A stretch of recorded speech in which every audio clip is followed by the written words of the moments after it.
you either personally or in your business life. So without further ado, I am going to get started through the presentation. We're going to keep this one reasonably short and snappy today. I will basically I'll be happy to answer any questions that you've got. There's a chat box on your screen on the right hand side. Through there you can type any questions or messages you want to send through to me. So I'll cover off questions at the end or as we go, depending on what comes up. There's actually not a handout today in the chat, so there won't be any handouts coming out for this one, but I will be running through a kind of a quick live demo of a particular password management tool and showing you some videos as well. So I expect today, this should take around 30 minutes, might even be a little bit quicker today, which would be nice. And as always with all these things, we have a replay available. So if you miss this live, you'll get the replay video come through in 24 hours time. So if you need to drop out and go and do something else, feel free to do so. You can get the replay sent through. So a little bit about OneFix and who we are and what we do for those who aren't familiar. We are a IT company. We're specialists in providing fully managed IT support services for the different business clients that we look after. The clients that we manage typically have between 10 and 150 staff. We averaged up recently, our kind of sweet spot at the moment is around about 30 staff, but we do look after some of them much bigger. So we do have some that are around the 150 level and some that are smaller. We typically will manage the entirety of the IT infrastructure. So the help desk, supply of equipment, all the resourcing of kit. But we can also work with in-house teams. And again, we have a few clients that have an in-house IT department, and we will work with them to add specialist skills that they may not have within the company at the present time. The way we save our clients money and stress is by reducing unexpected business downtime. We manage the IT budget and plan the spend of the budget. And we help keep them secure by looking after things such as password management, which is what we're going to talk about today. And there's a picture of our office in leafy Finchampstead, which is in Berkshire. Obviously, at the moment, we're all currently working remotely, but that is where our office is. So we are quite strong around the Thames Valley area, but we can work nationwide and internationally. So again, for those who don't know me, my name's Craig Atkins. I am the MD of OneFix. If you're into Twitter, I do tweet quite often articles and industry pieces. My handle is @OneFix on Twitter. If you're on LinkedIn, feel free to come and follow me on LinkedIn. Just look for Craig Atkins, you'll find me there. And again, I quite often will post industry information, useful content, occasionally some nonsense. So what we're covering today. So we're going to be having a look at passwords and password management, and why password management is so important now, because what you see on screen, I see my password on the backside. It's a bit of a joke, but actually it's surprisingly still very common that we see people writing their passwords down, sticking them on post-it notes. The old joke always used to be that passwords would be kind of stuck on a post-it note and you'd find them under the keyboard. I can confirm, I think last year we did find one or two still stuck under keyboards for people, so it does still happen. Really, it's not the done thing. You can't be getting away with that anymore for a number of reasons, and that's what we're going to go through today. So I thought first off it's quite interesting to talk about why we actually have a password problem. So I don't know about you, but there are so many websites you have to manage on a daily basis. If you go back, I don't know, 10 years or so, you could probably count on two hands the sites that you needed passwords for and that you could remember, because you didn't need that many. Now, the list is endless. The corporate password list we have is probably 400, 450 plus passwords for different sites and services. So you just can't remember them. And strong passwords are hard to remember. So we're always encouraged to set strong passwords. I've got a great guide on this I can share with you if anybody needs one, of how to set a strong password. Again, it's something that you don't really need if you use a password manager, because it does that for you. But when you do have a strong password, they can be hard to remember. And different websites require different levels of security. And I find this is one of the most frustrating things when you've kind of come up with your own secure password scheme, is that some passwords, some websites won't let you have a password that starts with a number. Some of them will restrict you from using certain characters. So you may have a password with these amazing kind of special characters, like the, percentage sign or a semicolon and that kind of thing. and then you'll find a website that says you can't have that in your password. And if you're only using a few different passwords or a combination of a password, it completely throws you, and then you end up with a password you have to write down or you can't remember. And this is the most stupid one, really, I think, is that there are still some websites that restrict the length of the password you can have. I visited some site the other day and it said the password had to be between 8 and 12 characters. So, it completely screws any long passwords that you might have that are super secure.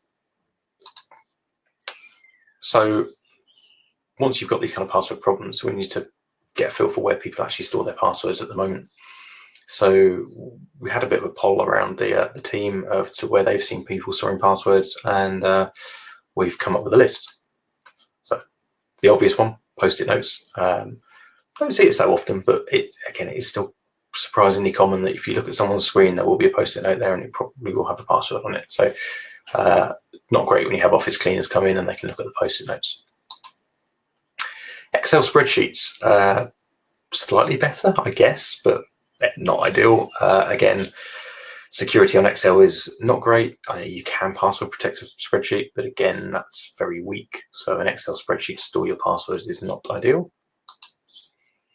Password book. These things do actually exist. I was really surprised. Here you go. This is Busy Bee's password book, and you can physically write your passwords in a book. I think there's a market for this with slightly older computer users who would typically write these things down. I'd really encourage them not to do that. And again, it's time to look at moving them on to some sort of secure password manager. First off, because obviously if you lose the book, that's everything. All the passwords have gone and whoever finds the book has them all, which is absolutely terrible from a security perspective.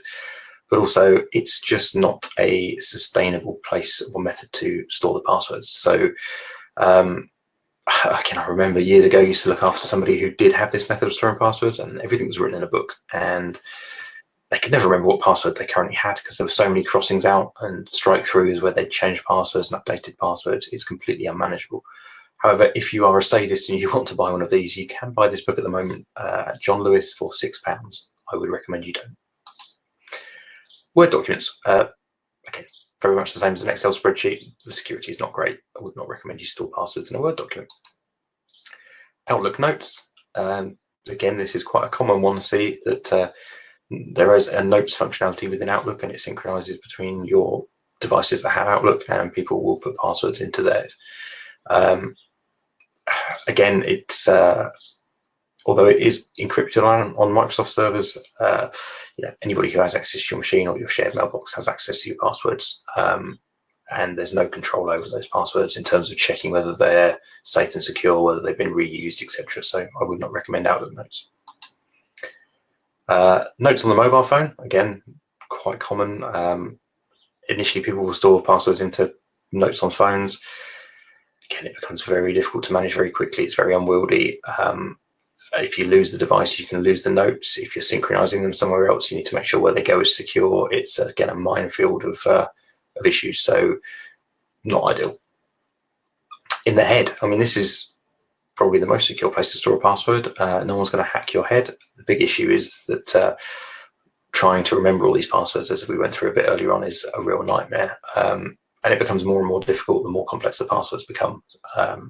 So while storing sort of key passwords in your head is viable, it's certainly not viable to store all the passwords in your head. So where would you put them? In a password manager. So this is what the topic is today. And quite a lot of people do use password managers. So, it's not that everybody's doing things badly, but a password manager is the most sensible place to put these things. So why would you use the password manager? Well, I guess what we were talking about a minute ago kind of covers some of the reasons why you would over and above the old methods. But one master password secures all of the others. So when you put passwords into a password manager, they are all encrypted. They're all scrambled up so that no one can get hold of them, and they're only decryptable by your master password. So what this does mean is that you do need to be able to remember a password. So you need a nice, strong, secure password that you can remember to lock up this vault of passwords. And be very wary. If you do lose this password, if you're using a good password manager, you've essentially lost your data, because a good password manager and a good password management company should not be able to decrypt your data back. So if there's a method for them to recover your vault if you've lost your master password, then that's dubious. They shouldn't be able to do that. So you have to keep this one password safe and secure, and you need to remember it. If you have to write it down, again, I would write a recovery copy down and put it into a safe, or put it somewhere super secure. Treat it like you would treat physical money or something that's very important to you. But yes, you have one password to manage rather than hundreds. It's protected against loss, so you can't lose an online password manager. You can lose a password book, but you can't lose a password manager. If you lose a device, then people can't get into the password manager because they don't have access. So it's secured. The data is encrypted, which is really important if you're a corporate and you're managing GDPR, which we all should be. The data that you store needs to be encrypted when it's at rest and when it's being accessed. So a password manager fulfills this. The passwords are stored, they're encrypted, they're secret. Password managers, I think every single password manager I've ever trialed has a method to generate passwords. And this is fantastic, because then you don't have to come up with something every time you use a website. You just use the password generator and it will generate something that's super strong and super secure. And if you hit one of those kind of weird, wonderful sites where they do have restrictions, you can change the parameters of how the passwords are made to fit those restrictions. You can control the passwords, so you can control the sharing and the management of the passwords. So one big challenge that we see with passwords, and certainly when you have teams of people that need to access passwords, is how you share those passwords out to people. And the way you can do it with an enterprise password manager, so a password manager designed to work with teams of people, is that you can have a password that one person maintains and then they share that to other users. So there's a level of security there as to whether those people can edit or just view, whether they can share that externally. So you have much more control of the passwords. You have an audit trail. Again, from an enterprise perspective, this is very important. You can set up alerting and keep an eye on essentially what's being accessed. From a privacy and a personal perspective, you shouldn't be able to see what passwords have actually been accessed, but you should be able to see who's doing what. So, I shouldn't, as an administrator of a password account, I shouldn't be able to see my users' passwords, but I should be able to see who's accessing what, who shared things, so that I know that if credentials are being shared or breached or whatever. So the main reason to use a password manager, ease of use. It just simplifies everything. It makes life so much easier. I don't know about you, but if you've used older methods, or you're one of those people that reuses passwords, which you really shouldn't do, you're probably very used to going through the whole password reset procedure with websites, keep resetting the password because you've forgotten it. So password manager gets you around that problem. And that's actually key, on the topic of password reuse. I do know one or two people that do use what would be deemed as a very secure and strong password, but they reuse that across everything where they can use it. And the problem with this is, at some point, should that password be breached on, and it may not be that they've given the password away. It may be that one of the websites that they're using that password on gets attacked and breached, and that password becomes known. Every single site that they're using that password on is then at risk. So password reuse is a terrible, terrible thing, and using a password manager stops that. So a good password manager should have a few features. I would say the following things are kind of a necessity when you're looking at them. So you should be able to have a browser app. This allows you to fill in passwords when you're on the web browser, and it's probably the most common place you'll need to fill them in. So a good browser app is really important. The desktop application, slightly less important, but it's still very handy. It's great to be able to actually store your passwords for applications and software as opposed to just websites. So desktop application helps you do that, and also helps you manage the password vault. A phone app, this is probably, I'd say, second most important, I guess, after a browser app for me. I need to be able to access my passwords from a phone, so a phone app is important. It needs to be able to support filling in the passwords on the phone and allowing me to generate them on the phone, so that when I'm out and about I can do that, so that I have my passwords with me. And also a web portal. So being able to access your passwords from a secure website, a login that you can get to when you're on the go, again, is really useful. So if you're working on a guest computer, or you're at a different office, or you're at your friend's house and you need to get hold of a password, you can log in and get to that, regardless of whether you have your phone with you. So a few common password managers. These are kind of probably the biggest names that I know of. So I've thrown this list together to give you an idea. I can't, I'm not going to say whether they are good or bad. I've certainly tried quite a few of these. They've all got pros and cons. There's no right solution, I don't think, for people. But KeePass, that's an open source password manager, which means it's completely free. It's a bit more technical. We actually have used it in-house for managing our client passwords for many years.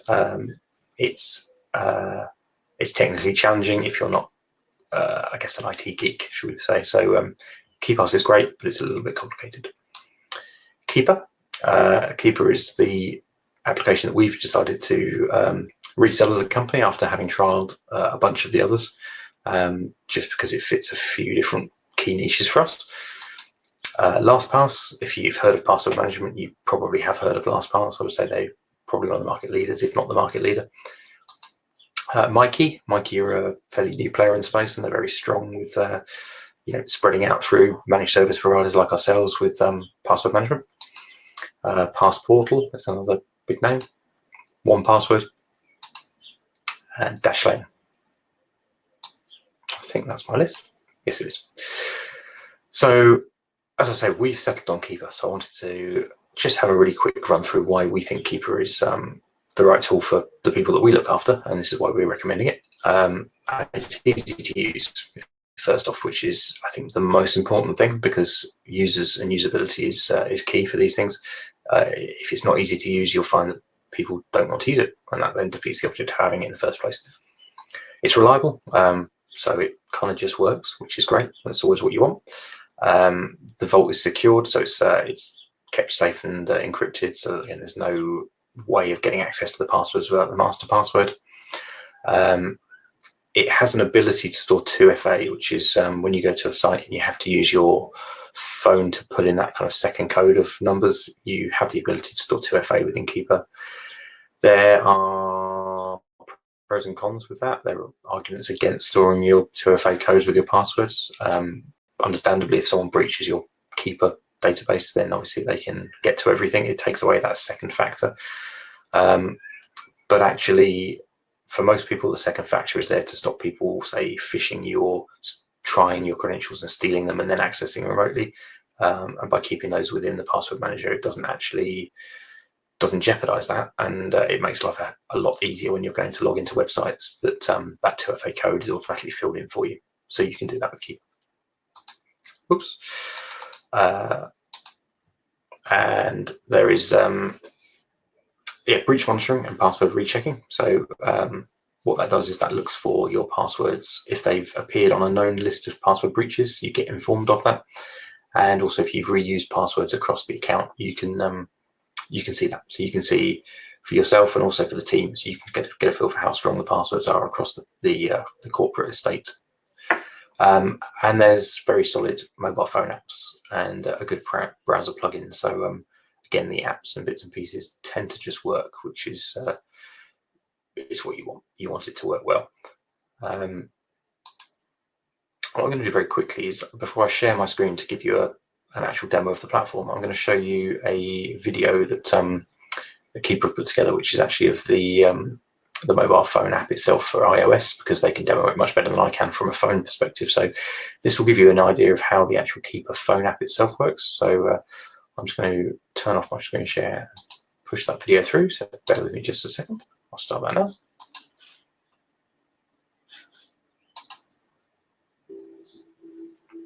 Hopefully. Here we go.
Oops, I should have turned my audio back on.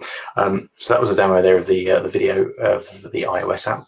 I'm going to share my screen now, and I'll show you the actual Keeper web app itself. So bear with me just a second. Here we go.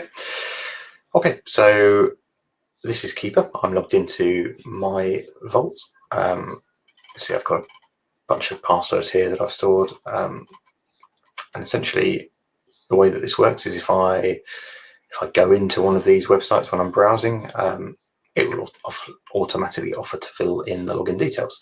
So I can probably get an example here. Let's choose Tile. Let's give that a go. So if I open up Tile in a browser, oops, that doesn't actually exist. Let me find one that does. That wasn't a good example. United Support. Let's try this one. If I go to sign in, Keeper pops up here, says, do I want Keeper to autofill my login? I say yes, and it will fill the details in and sign me in. If I jump to back to here, I can show you the new password. So the way this works here is I'm going to create an example record. Type in new record, I'll put a title in. What I want to show you is how this picks up weak passwords and password breaches. So I'm going to go Craig. Knows a few of my logins already, so I choose craig@onefix.com. That's my email address. I can type a password here. I can generate one. So if you press the dice here, it will generate you up a nice strong password that you can view. But actually, and you can change how that's created. So you can turn symbols on, off, all that kind of stuff. What I'm going to do is I'm going to create a weak password. So I'm going to say Arsenal 1966. Okay. So it thinks that's pretty strong because it's got words, letters, and numbers. What we should find is it will get picked up as probably a breach password in a minute. So I'll save that. You put the website address in. You can store in other details, so custom fields, files and photos, two-factor authentication codes, and notes. I'm not going to store any of that. I'm just going to leave that for a second. Just save this one. Okay. And there you go. So you can see it's going, oh, it's a high-risk password because it's checked the lists of known breach passwords, and that password, although it's theoretically strong enough, it's actually a high-risk password. So that's really useful, and you can see that through some of your records. You can create folders. So we have a corporate list of passwords and bits and pieces here, different OneFix systems. We can drill down, so we can arrange folders in kind of key areas and passwords and different storage records. You can store in identities and payment information. So you can actually store your personal information to have it pre-fill into websites rather than using the built-in Google kind of Chrome plugin or whatever. Store your card details as well, again, to have those fill in, stored securely if you wish to. We were talking about security and security audits. So security audit will look at all of your information and your passwords and pick out how strong they are. And this is just purely on strength. So this isn't on breach, this is on strength. So you can order your passwords by security strength and pick up the ones that are bad.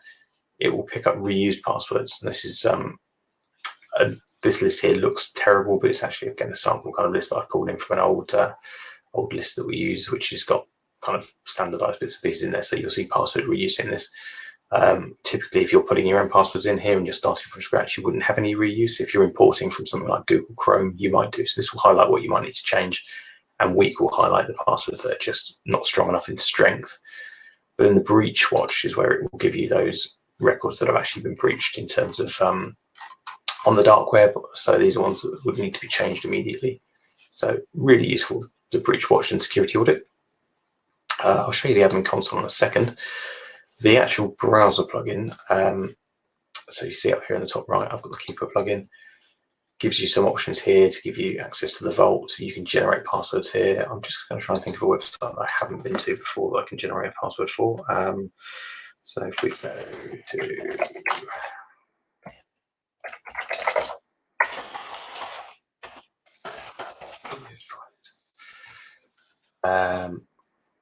okay, well, actually, I have been to this one before. I can keep it all automatically fill it in for me.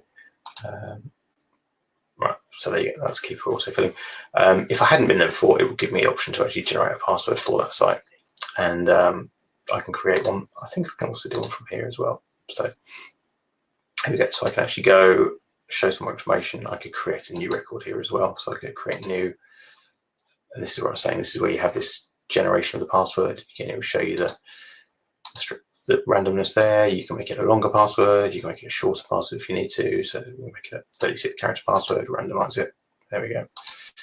That's our secure password. That will get stored into Keeper when you press the tick at the top, and you can copy and paste it into the box. So really easy from a browser app point of view to actually get that filled in and get that working. From an admin perspective, I'll give you a really quick show of the admin console. This will slightly vary depending on what plan you have. Obviously, we have kind of an overarching managed services plan, but what you see as an end user, if you have kind of the enterprise package, is much the same. So I'm just going to ask you to log in. 2FA. So again, this is what we're saying about 2FA being quite important. I would definitely recommend that if you're using something like a password manager like Keeper, you actually protect your password manager behind a 2FA code, because again, if you get it breached, that covers you off. But here you go. Let's close that. We've got a bunch of information here that actually gives us some information across the estate that we look after. So at the moment, this has just got our own organization on here. But we can see when we've added passwords, we've did a massive import there. And we can see some activity. You can drill this down, so you can bring the timeline down and look at the last 24 hours. We can find out from down here, okay, what's happened there. So we've had who's logged in, what people have done, what's been done, added records, deleting records, passwords updates, who's deleted something. Let's have a look. That's Ben. He's moved a record to the trash. So you can start to pull in information as to what your users are doing. In the same pattern, you can do that with alerting. So you can create alerts. So you can actually add an alert to say if, for example, if you had a member of staff that you were worried about, you could check that you could set up an alert basically to alert you if they were viewing certain passwords, if they're going to a certain folder, or if they're viewing more than a certain amount of passwords. If you think that they're going to be leaving and they're at risk, you think they might be exporting the data, you can keep track of that. You can see security audit across all of the users of the company. So for the different passwords people have got, what's weak, what's medium, what's strong. And this is the reason why my vault was looking slightly weak, was that we've got this big sample password import that we were playing around on Tom's account, and that's been shared to me. So actually my vault also has those weak passwords. You can see what percentage of unique and reused records we've got. We can make sure that our users have two-factor authentication.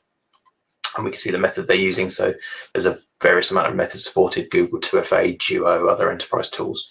So we can get a feel for how secure our actual password management estate is as well. And again, from the breach watch side, we can see when an employee is logged in, it will run the breach watch, and we can see how many essentially risky passwords they've got. We can keep track of password changes. So when we're in our own vault, we can see the last time a password was changed. So we can run a report to see if we've had passwords that are, say, 9 months old or a year old, and we might want to then refresh those and change them. Put out a load of reporting from here, and we can log out externally into a bunch of what they call SIEM systems. So if your IT team runs enterprise log management and they need to log stuff, this information can be pushed out to a various set of common log management systems. And there's loads of other things you can do. So we can create teams of people. We can create roles for people. We can provision people based off the back of corporate directories. So as you add people to something like Office 365 or your local Active Directory, they can automatically be provisioned as a password management user. I'll go back to my web vault quickly. Just give this a second to load back in. One of the things that we can also do is we can share passwords. So once this loads up, here we go. If I wanted to share my login for ActiveTrack, for example, with somebody, I can right click on it and I can share it. And I can put in a email address. I can either choose someone from the team, or I can actually put an external email address in here and I can share the password. And I can choose whether it's read-only, whether someone can edit and share it, whether they can just edit it, whether they can share it. We can also transfer ownership. So if I've got a password here that's in my under my control, essentially, and I'm moving roles within the company. I can take a password or a folder of passwords and I can transfer the ownership to another team member. So when you're managing team passwords, you can move those around between people, which is really, really handy. So those are kind of the really basic key features. There's lots more you can do. You can start to look at the password history. I can't show you much there because I haven't really changed much on these passwords, so there's not much to show you. You can create colors for the passwords here. You can change how they look there. But essentially, the password sharing is a really important thing because you can share and control those shares out to other people. And on that note, this folder here has been shared with me, and actually it's been shared with me so that I can't create new passwords. So if I try to actually delete that, you can see it says read only. It won't let me delete that. I can't do that. So it's something that I can't actually get rid of. So you can control how those are passed around people. So that's the kind of the key things with Keeper. If I've missed anything else that's really useful to show you. The only other thing that's actually really useful is that you can also control your team members. So if you've got somebody here, let's say Tom leaves the company, I can go on here as an admin and I can actually transfer his account. So again, if you have someone that moves on and goes somewhere different, you can select that person and transfer their entire password account to another user without having to know their master key because the back end of it moves along. You can expire their master password, so you can drop that out of the system so that they can't get to anything. You can lock them out, and you can change their 2FA status as well if you need to re-edit that or admin that. So that's a really brief overview of Keeper. Really straightforward, really easy to use, web-based app, browser-based plugins for all the major browsers, phone apps for all the major phones. For more information on Keeper, do let me know, give me a shout. I'll happily run through that with you. So that's, let me just check. We've got any questions here? Nothing specific. I've got one that I had emailed into me before I was going to do the presentation where somebody asked about with password management, is there a kind of recommended password length or thing that you should do? And it completely depends on the website that you're using. So if you're, I'd always recommend you set the password to the maximum length that you can for the website that you're visiting. So if you're creating a password for a site and they allow you to have a 32-character password, it makes sense to have a 32-character password. In theory, it's not something you're ever going to need to type because you're going to use that password manager to fill the password in on whichever device you're using. So it no longer needs to be a password that you are able to easily type. So I would always recommend you go for the longest length possible. And that's it. So we've run, afraid we're on 5 minutes over time, but pretty close to the 30 minutes. So thank you very much for your time and attention today. As you know, or you may not know, we're running webinars every Wednesday, something called Webinar Wednesday. There's much more information on our website. So if you go to www.one-fix.com, that's one-fix.com, you will find a list of all the webinars that we're running under our webinars and events page. You can also look at the replays of all the previous webinars that we've run. And we're building up a library. So over time, we'll have 50+ webinars there that you can dip into on all different types of technical content and educational content for all different aspects of IT. So please do check out the website. That's www.one-fix.com. If you're watching this on a replay, I'll also put the link onto YouTube if you're watching there. But look forward to seeing you soon. Please do sign up for the next one. And yeah, see you soon. Take care.